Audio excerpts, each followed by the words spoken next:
Halo semua, kami dari kelompok 2 akan mewawancarai 3 karyawan terkait pekerjaannya sebagai Saya pemenuhan Fauzi. ujian tengah Ya, semester kami pada mata kuliah jadi PN. Psikologi, Industri, dan Ya, Organisasi. benar.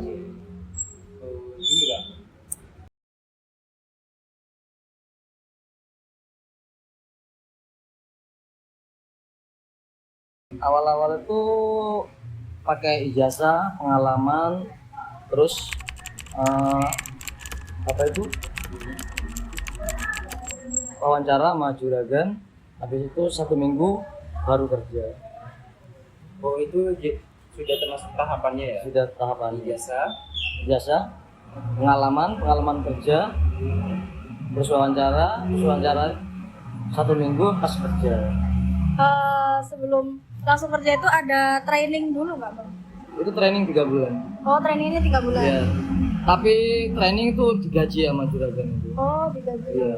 Tapi nggak digaji full sih. Gajinya.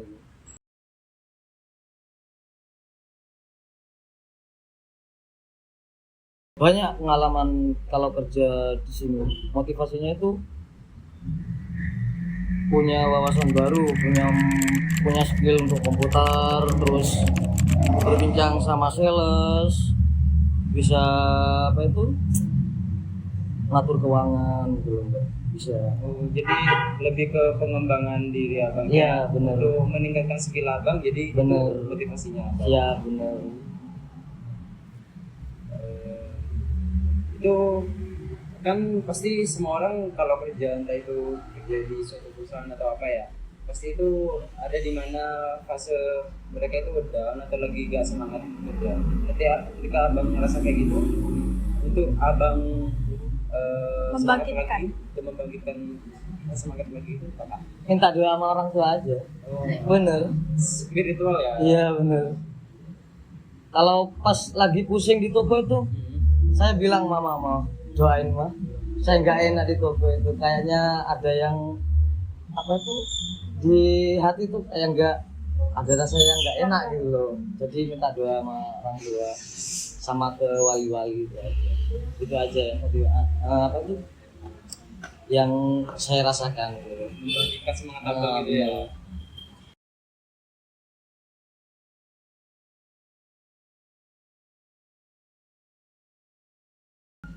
Pokoknya Mbak, jujur, ya, sikap khusus itu, ya itu aja Mbak, kejujuran itu. Ini ya, untuk misal di kasir itu sikap yang harus Oh iya, harus sopan dipunya. kan. Istilahnya kalau di kasir tuh harus ramah sama customer itu, harus senyum sama customer. Itu aja. Yang selama Terkait ya. dengan job desk-nya abang sendiri, kayak sikap kerja apa yang harus dilaksanakan Tekankan. sesuai dengan job desk-nya Kak. Kayak job desk-nya itu apa aja dan sikapnya itu harus apa aja. Ya itu Mbak, Oh, jujur, terus ke customer tuh harus sopan, senyum gitu. Makanya saya sama anak-anak itu walaupun ada masalah di rumah jangan dibawa ke toko. Ya bener itu Mbak. Iya bener. Jadi kan customer tuh enak. Apalagi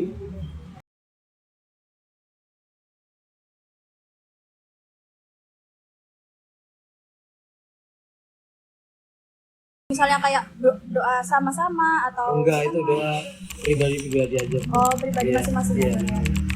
Kira-kira sudah berapa lama kerja di sini? Saya 11 tahun. Oh, 11 tahun. 11 tahun. 2015.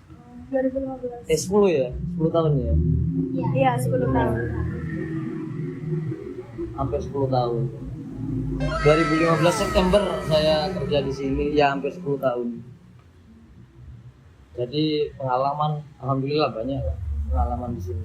Sebenarnya cukup wawancara kali ya. Ya, Terima kasih banyak ya.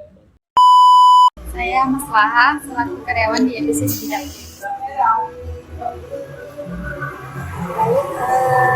Saya akan mewawancarai Mbak terkait dengan pekerjaan saat ini.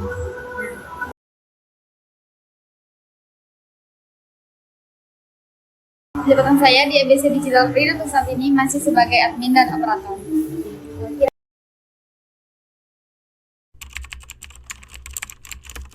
Di EBC itu ada pimpinan yang pasti, yang kedua ada manajer, ada bagian produksi, terus ada operator, admin, dan bagian kasir.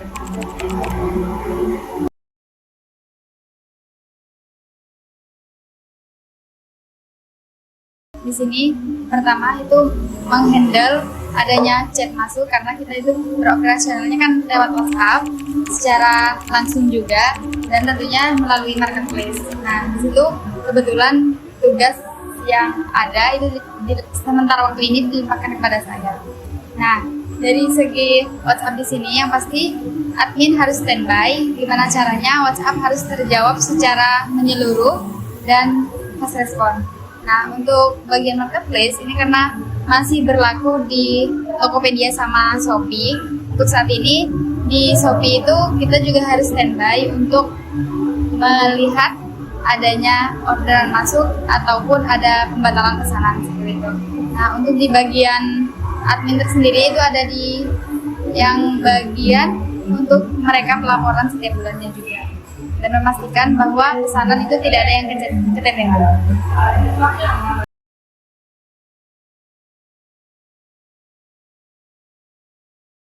Nah, yang pasti untuk sikap itu sebagaimana umumnya kita harus bersikap ramah kepada pelanggan, menyapa pelanggan, dan tidak ketus saat berhadapan dengan pelanggan ya tentunya. Nah, selain itu juga kita juga harus memastikan bahwa pelanggan itu merasa nyaman sehingga itu menjadi poin tersendiri bagi kami untuk dijadikan bahan evaluasi ke depannya terhadap EBC Digital.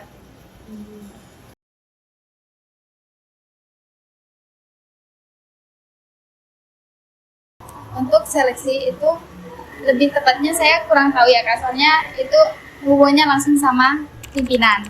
Nah, untuk seleksi apa aja yang emang masuk sama kriteria kami itu berkaitan langsung sama pimpinan. Jadi kami tidak punya kapasitas dalam hal itu.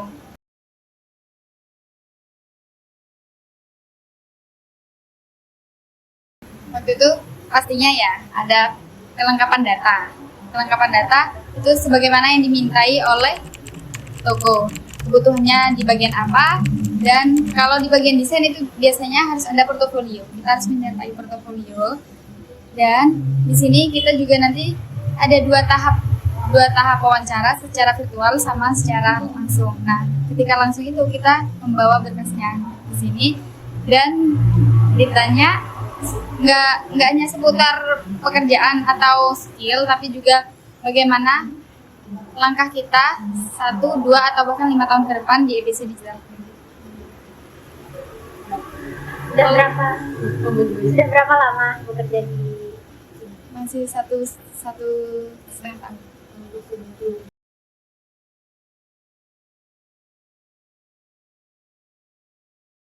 Nah, sebenarnya kan dunia kerja itu luas cakupannya ya. Kalau saya sendiri yang memotivasi saya di dunia kerja, salah satunya untuk mengembangkan skill yang saya miliki. Nah, karena setiap orang kan punya skillnya masing-masing. Memang dunia kerja nggak selalu sesuai sama skill kita. Nah, dari situ juga kita juga bisa mempelajari apa yang baru kita temui di lapangan, itu bisa dijadikan ilmu baru. Pengembangan diri. Ya, seperti itu. Jadi nggak hanya berpatokan sama apa yang kita miliki, tapi kita juga bisa mengambil langkah baru dan ilmu baru dari sana. apa sih yang bisa membuat Mbak ini tetap semangat bekerja? Nah, itu kembali ke diri sendiri kan ya Kak. Yang memotivasi saya untuk tetap semangat bekerja, salah satunya saya ingin tumbuh secara mandiri, yang pasti itu. Nah, yang kedua di sini saya rasa merupakan salah satu dari banyaknya lowongan pekerjaan yang memang sesuai sama kemampuan saya dan passion saya. Nah, sehingga kalau udah sesuai, kita merasa nyaman dan kita menikmati pekerjaan itu. Itu yang buat saya semangat hingga tadi.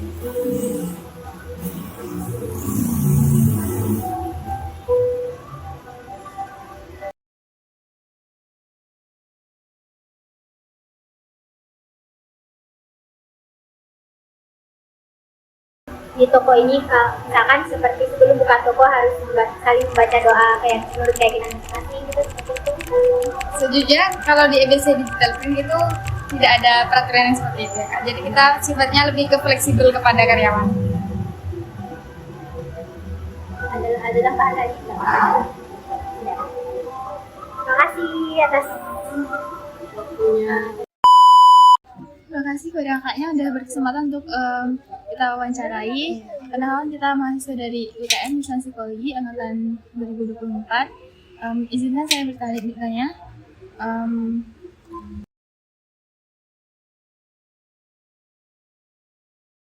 Untuk kerja di sini ya? Iya. Sebenarnya kalau di sini tuh, kalau di Haifa sendiri itu jabatannya nggak ada sih. Lebih ke kita tuh multi aja. Bisa jadi waiters, bisa jadi barista. Bisa jadi barista sama bagian kitchen gitu.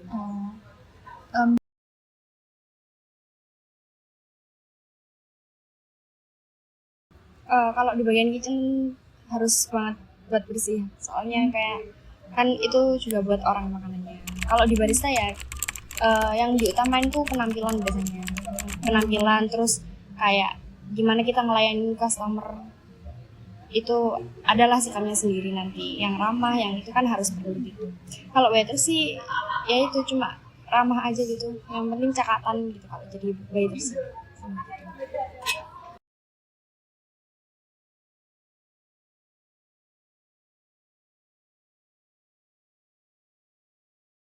Kebetulan kan waktu itu dapat lowongan dari teman ya, terus langsung sama manajernya tuh langsung disuruh wawancara aja gitu. Udah tanya-tanyain pernah kerja apa enggak. Kebetulan aku juga pertama kali kerja, jadi ya udah nggak apa-apa. Jadi training ada gitu 2 mingguan. Terus ada kayak apa saja sih tahapan atau tes wawancara yang kakak jalani pas ngelamar di sini? Kalau tahapan sih cuma disuruh ngirim CV ya, CV terus habis itu wawancara udah gitu aja.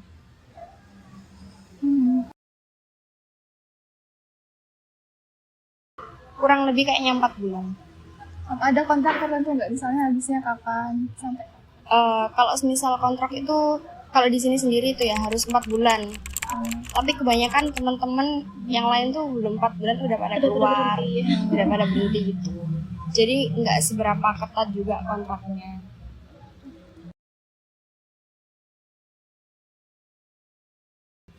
Apa ya? Uang. Untuk pengembangan diri ada Iya. skill. Skill, nambah pengalaman buat di CV nanti. Kan ada pengalaman kerja kan ya. Kira-kira sudah berapa lama kakak kerja di sini? Emang apa nanya? Emang ada yang nanya? Ada ya.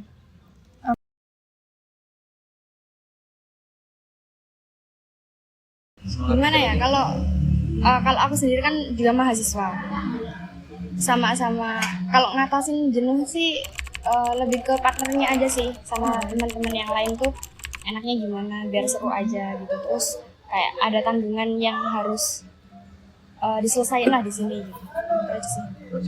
Berarti cara komunikasi antara ini ya, Partner antara kerja. atau partnernya kakak itu juga perlu ya. Iya. Kan kakak sebagai mahasiswa ya. Nah, gimana sih cara membagi waktu antara waktu dengan kuliah dan juga waktu kerja di sini? Manajemennya kakak itu seperti apa? Oh ya, kebetulan kan kuliahnya kan pagi sampai siang aja. Terus ambil shift yang sore sampai malam. Jadi ya itu tadi pagi sampai siang kita kuliah, sore sampai malamnya kita kerja. Kalau ada tugas ya tugasnya di malam hari. Kebetulan nggak apa-apa banget buat ngerjain tugas, buat have fun di sini sama teman-teman yang lain juga nggak apa-apa. Jadi gak hanya kerja ya. Itu kayak nambah relasi juga terus. Buat luangin waktu kan. Kakaknya udah semester berapa? Semester 6. Tapi masih jurusan apa kak? Jurusan agribisnis. Pertanian. Ya. Terus dong. Sudah? Iya. Terima kasih ya. Terima kasih.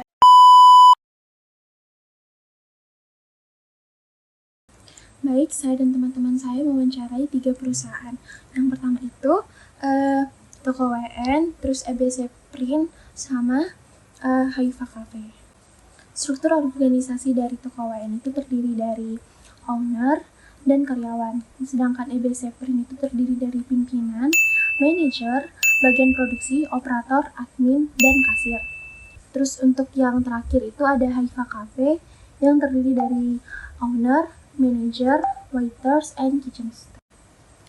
Baik, selanjutnya saya akan menjelaskan kelebihan dan kekurangan dari 3 perusahaan yang saya dan teman-teman saya wawancarai.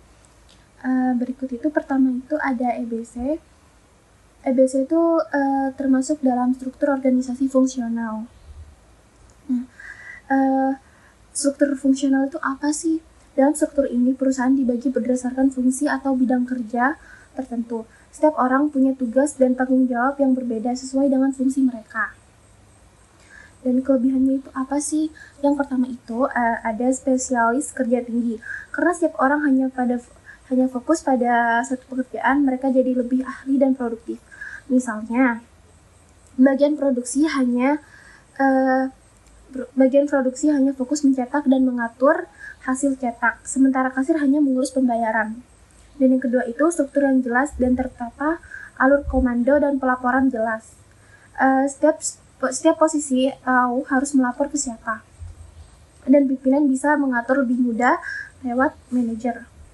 Dan yang terakhir itu efisiensi kerja meningkat karena tugas-tugas tidak tumpang tindih.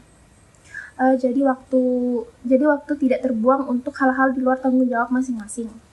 Dan berikut ada kekurangan. Kekurangan tersendiri itu ada 3 bagian. Yang pertama itu komunikasi antar bagian bisa lambat atau terbatas. Dan yang kedua itu kurang fleksibel saat ada perubahan. Misalnya saat kasir sedang libur, tidak semua orang bisa menggantikan karena mereka tidak dilatih untuk tugas tersebut. Dan yang ketiga itu ketergantungan pada manajer tinggi. Jika manajer kurang kompeten, maka seluruh alur kerja bisa terganggu karena manajer adalah penghubung utama antar bagian. Dan yang kedua itu ada struktur toko WM. Struktur toko WM tersebut termasuk dalam sederhana. Struktur organisasi ini biasanya digunakan oleh usaha kecil yang terdiri dari sedikit orang. Owner langsung memimpin dan karyawan mengerjakan tugas-tugas di toko. Kelebihannya itu apa sih? Yang pertama itu cepat dalam pengambilan keputusan karena owner langsung yang memberikan instruksi, tidak perlu lewat banyak tahap. Dan yang kedua itu komunikasi langsung dan efektif, tidak ada lapisan-lapisan organisasi. Jadi kalau ada masalah atau ide itu langsung ke ownernya. Dan yang ketiga itu fleksibel dan mudah. Struktur ini cocok untuk bisnis yang masih berkembang karena tidak ribet dan mudah diubah sesuai kebutuhan. Dan yang berikutnya itu ada kekurangan. Apa saja sih kekurangannya? Yang pertama itu beban kerja owner besar karena harus mengatur semuanya sendiri. Dan yang kedua, pekerjaan bisa tumpang tindih karena tidak ada pembagian kerja yang jelas. Karyawan bisa mengerjakan banyak hal sekaligus yang tidak bisa bikin lelah atau tidak fokus. Yang ketiga itu resiko konflik atau miskomunikasi lebih tinggi karena semua berjalan informasi dan tanpa struktur yang jelas. Kadang bisa jadi salah paham antara owner dan karyawan. Baik, yang terakhir itu ada Haifa Cafe. Struktur ini termasuk fungsional lagi seperti dengan EBC, tapi di bidang food and beverage. Kelebihannya apa aja sih? Yang pertama itu kerja lebih terfokus dan profesional. Dan yang kedua itu tanggung jawab jelas. Kalau ada kesalahan atau masalah, lebih mudah dilacak karena semua bagian punya tugas sendiri masing-masing. Dan yang ketiga itu layanan lebih cepat dan berkualitas karena setiap bagian bisa mengerjakan tugasnya secara efisien. Yang ketiga atau yang terakhir itu ada ketergantungan pada manajer. Sama seperti EBC, kalau manajernya kurang aktif atau tidak bisa mengatur tim dengan baik,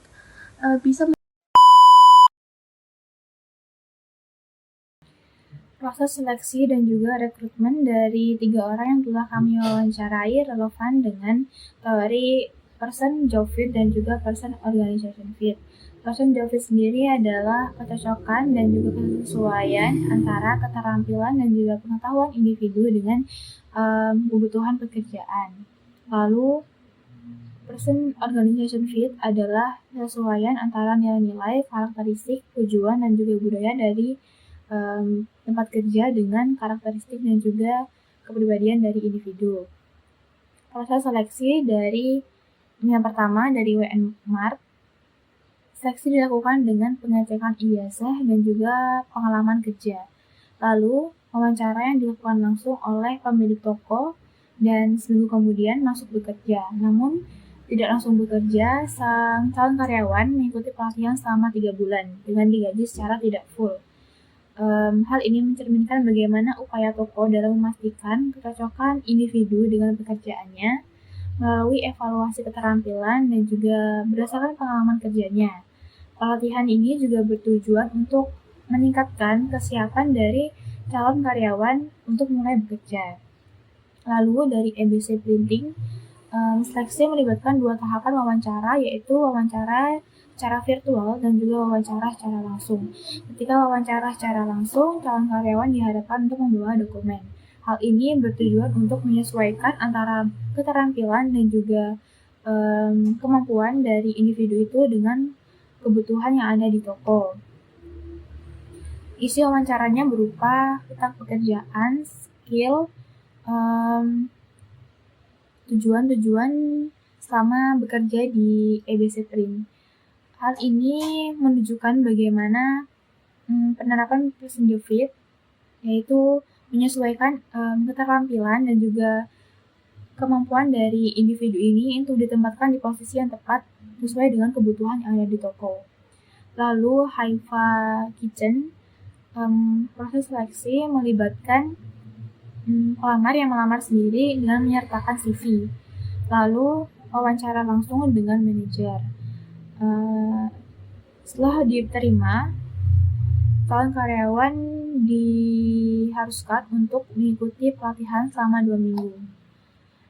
Hal ini bertujuan untuk mencocokkan antara keterampilan dan juga kemampuan dari calon karyawan dengan posisi yang akan ditempatinya. Karena di Haifa tidak ada jabatan secara spesifik, karena satu orang bisa merangkap sebagai semuanya. Jadi pelatihan ini diharapkan untuk mempersiapkan individu ini untuk bisa bekerja dengan optimal.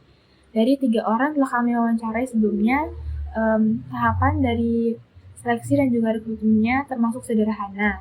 Namun hal ini mencerminkan bagaimana upaya dari tempat kerja dalam memberi persiapan yang baik untuk karyawannya dengan memberi pelatihan pekerjaan.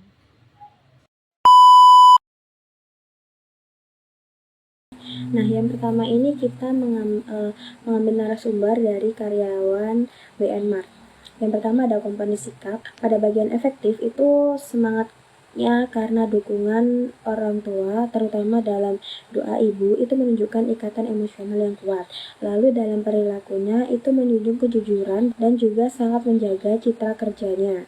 Dalam bagian kognitifnya itu motivasinya itu dijelaskan untuk meningkatkan skill dan juga manajemen keuangan. Lalu dalam kepuasan kerjanya itu cukup tinggi karena ditunjukkan dengan loyalitasnya bekerja selama 10 tahun di WN Mart tersebut. Nah, didukung oleh sikap positif dan juga dedikasinya tersebut. Tidak disebutkan soal upah ataupun promosi, tetapi lamanya masa kerja itu cukup menunjukkan bahwa persepsi keadilan ini cenderung positif dalam toko tersebut. Lalu dalam komitmennya itu tinggi karena durasi 10 tahun itu menunjukkan bahwa dia ini ingin bertahan, percaya pada tempat kerjanya, dan juga motivasinya ini kuat untuk menjadi bagian dari organisasi tersebut. Lalu yang kedua kita mengambil narasumber dari EBC Print di bagian adminnya. Yang pertama ada komponen sikapnya, yang bagian afektif itu dia ini senang karena pekerjaannya ini sesuai dengan kemampuan dan juga lingkungannya itu sangat mendukung.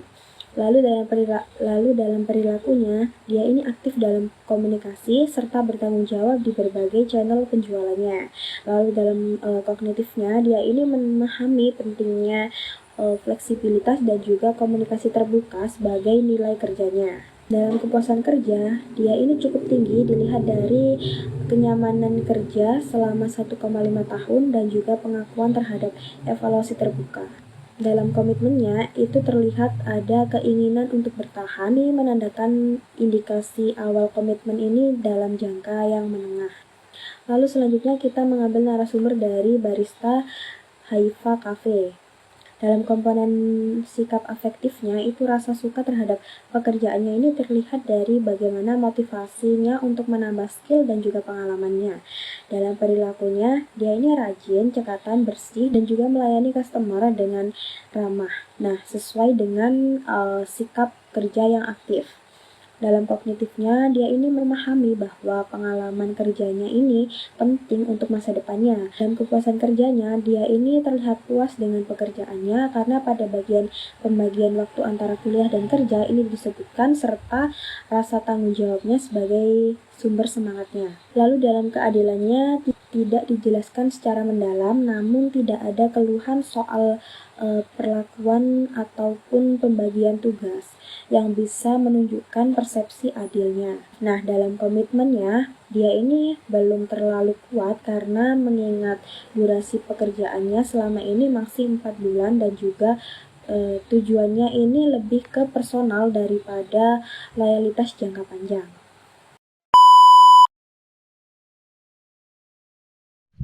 Baik, di sini saya akan menjelaskan keterkaitan ketiga karyawan ini dengan teori motivasi. Kasus yang pertama yaitu barista di Haifa, di mana motivasinya adalah untuk pengembangan diri, seperti menambah skill, pengalaman, dan memperkuat CV. Ini yang mencerminkan bahwa dia berkeinginan untuk maju dalam berkarir. Nah, teori yang pertama yaitu teori ERG.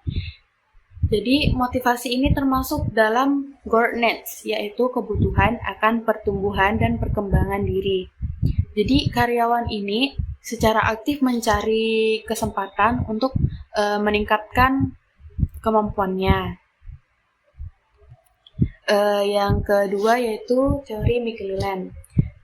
Teori McClelland ini juga relevan karena karyawan ini menunjukkan need for achievement atau kebutuhan untuk berprestasi dan mencapai tujuan. Jadi mereka ini termotivasi untuk meningkatkan kemampuannya dan menambah poin positif pada CV.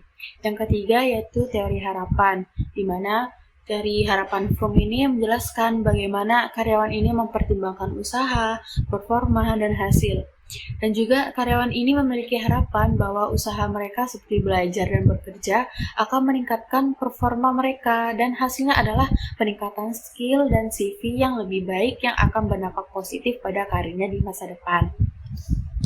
Nah, kasus yang kedua yaitu bagian admin di EBC Digital Print, di mana karyawan ini termotivasi oleh pekerjaan yang sesuai dengan kemampuannya, kenyamanan, dan lingkungan kerja yang mendukung.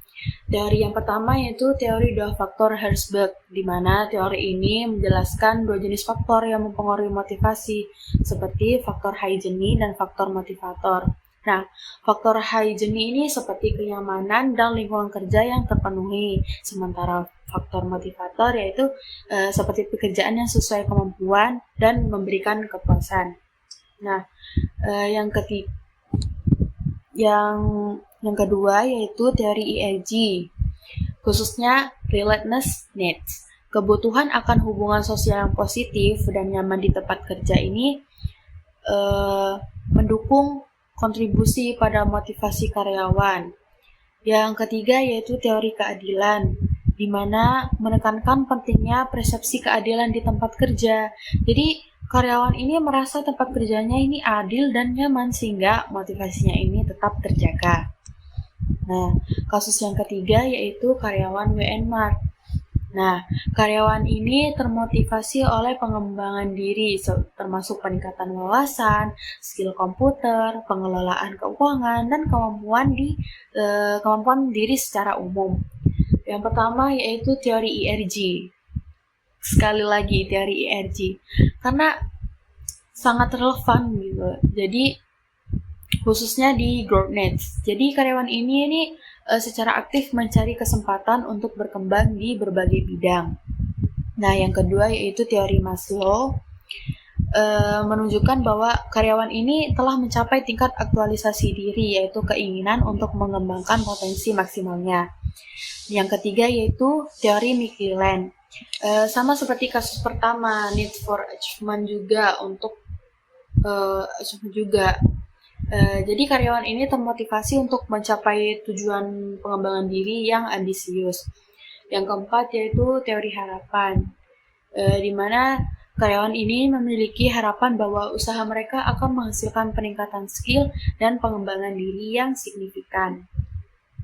Jadi, kesimpulan dari ketiga kasus ini kita dapat melihat betapa beragamnya motivasi karyawan dan bagaimana teori-teori motivasi ini dapat membantu kita memahami dan mengelola motivasi tersebut. Jadi, penting juga bagi perusahaan untuk memahami motivasi karyawan agar dapat menciptakan lingkungan kerja yang mendukung dan dapat memotivasi mereka untuk mencapai potensinya.